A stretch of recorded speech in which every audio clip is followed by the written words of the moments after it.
Hello America, do you want to play a game? Hello Jeff, if you're listening to this, that means that the confrontation you so long dreamed of is finally unfolding. In your head, here's a cipher, a symbol of your life changing, a symbol of death.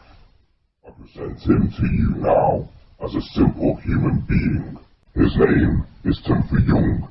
He's 27 years old, a medical student with a mother and a father, just like you. A man whose life also changed the day your son died. That day he made a terrible mistake. You believed he didn't pay for that mistake, and now is your chance to make him pay. The device Timothy is strapped to is your personal favourite. I call it the rap. Is that how you felt about them? Is that how you felt about Eric Matthews? Amanda, it's okay. This was your test, your game. I was testing you. I took you in. I selected you for the honour of carrying on my life's work. But you didn't. You didn't test anyone's will to live. Instead you took away their only chance. I want to play a game. Your games were unwinnable. Your subjects merely victims. In my desperation, I decided to give you one last chance, so I put everything in place. You didn't know that Lynn and Jeff were husband and wife. I had to keep that from you for the purpose of my game. I had to leave out the ruined marriage, the cheating wife, the vengeful husband, the neglected daughter, and I let you make your own choices. I wanted you to succeed. You couldn't. Live or die, Jeff. Make your choice. Do you remember me? Matrimony has always fascinated me. Husbands barely able to look at their wives. Wives on their backs in hotel rooms with perfect strangers. Able to bear children only to neglect them. Until death do us part indeed. Suffering.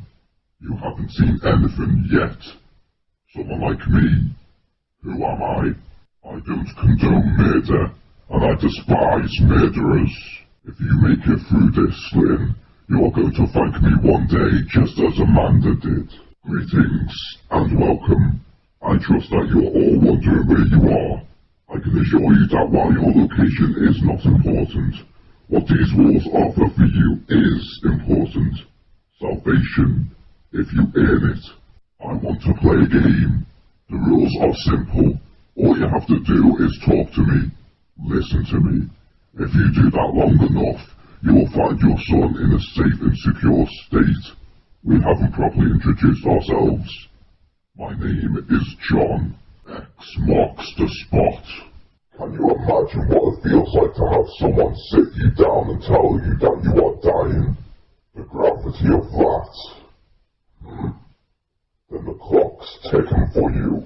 In a split second, your hour is cracked open.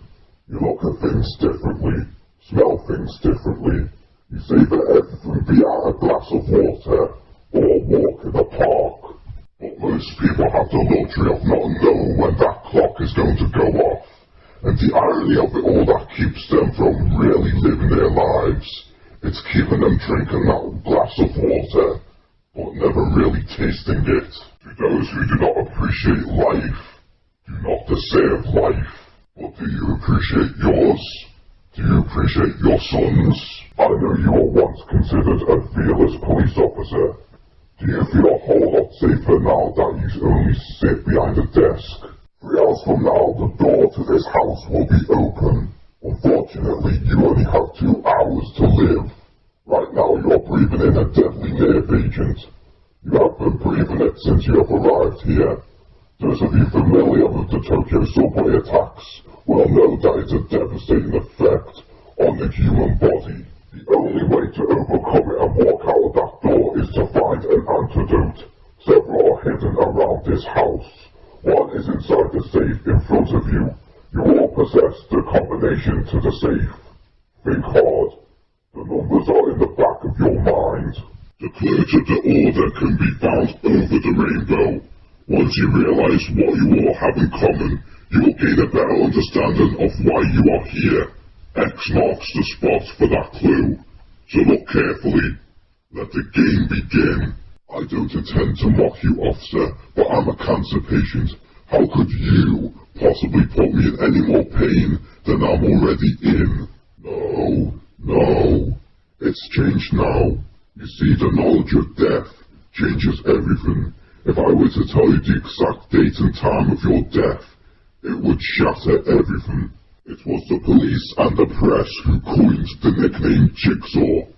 I never once encouraged or claimed that. The jigsaw piece I cut for my subjects was only ever meant to be a symbol that the subjects were missing something. A vital piece of the human puzzle. The survival instinct. Game over.